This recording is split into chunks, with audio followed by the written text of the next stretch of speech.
Salon qui ouvre ses portes samedi à Paris. Luc Bazizin, bonjour. Vous êtes déjà porte Versailles. Vous avez eu le privilège de découvrir avant tout le monde les nouveautés de ce mondial de l'auto, Luc. Effectivement, Nathanaël, et je me trouve à côté de ce prototype ultra futuriste à plusieurs titres. Il s'agit du prototype Renault Trésor. Il est 100% électrique. Il mesure 2 mètres de large, 5 mètres de long et 1 mètre de haut. Donc vous voyez, il a des dimensions généreuses. Mais on fait un vrai bond dans le futur au moment de pénétrer dans la voiture, car regardez bien, il n'a pas de portière. C'est en fait comme une soucoupe volante. Le haut se soulève pour laisser passer le conducteur et ses passagers vers l'intérieur. Et là, on arrive sur une autre révolution qui est en fait un intérieur façon cockpit. Et regardez bien, le volant va s'écarter pour pouvoir me laisser le champ visuel libre pour regarder le film qui passe ici. Donc normalement on ne regarde pas un film bien sûr quand on conduit. Ça signifie que la voiture dans ce cas devient autonome et je peux tout simplement regarder un film sans avoir à me préoccuper de la route. Mais ce n'est pas tout. Chez Citroën, regardez ce concept car qui s'appelle le C-Experience qui préfigure le haut de gamme de la marque avec des volets mobiles pour plus d'aérodynamisme, des rétro-caméras qui ont une prise au vent largement moindre, un intérieur comme un salon avec des sièges moelleux pour le confort et une large place laissée aux écrans pour plus de connectivité. Retour cette fois-ci sur la Renault Trésor avec, vous le voyez, ces feux arrière qui sont pour la première fois avec des lasers. Alors toutes ces technologies ne sont pas que des gadgets, ça sert également. Je vous propose d'ailleurs de regarder ce sujet sur la connectivité tourné avec Philippe Turpot.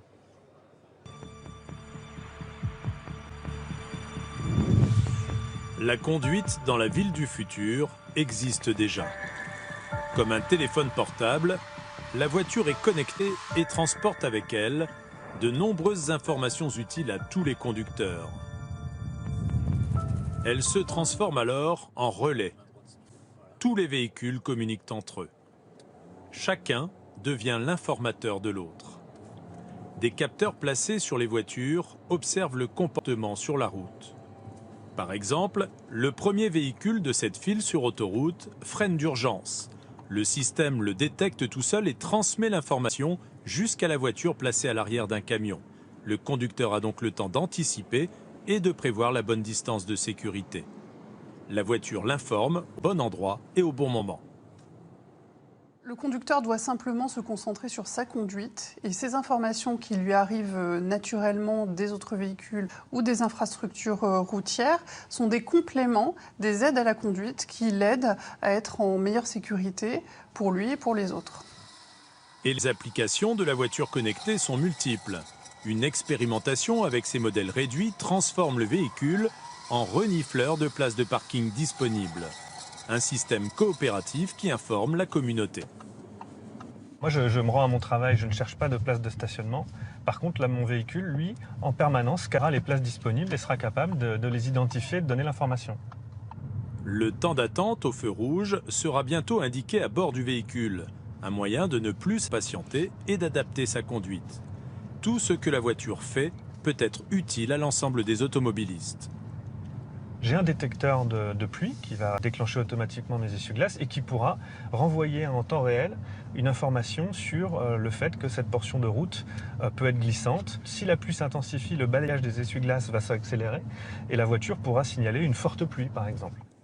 En fonction du trafic, votre véhicule peut aussi vous prévenir qu'il est temps de partir pour votre prochain rendez-vous en vous le signalant par téléphone. Les sièges, les rétros, l'itinéraire et même la température se préparent alors à votre arrivée. Décidément, il n'y a plus de limite dans l'automobile connectée. Depuis votre smartphone ou votre montre, il est possible de consulter le niveau de recharge des batteries d'un modèle électrique, le temps d'un petit footing, et la voiture signale quand le plein d'énergie est fait. La montre verrouille et déverrouille les portières. Autant de technologies déjà prêtes pour une utilisation sur de nombreux véhicules neufs dès l'horizon 2017. On en vient maintenant à cette étude de l'INSEE sur les grossesses en France.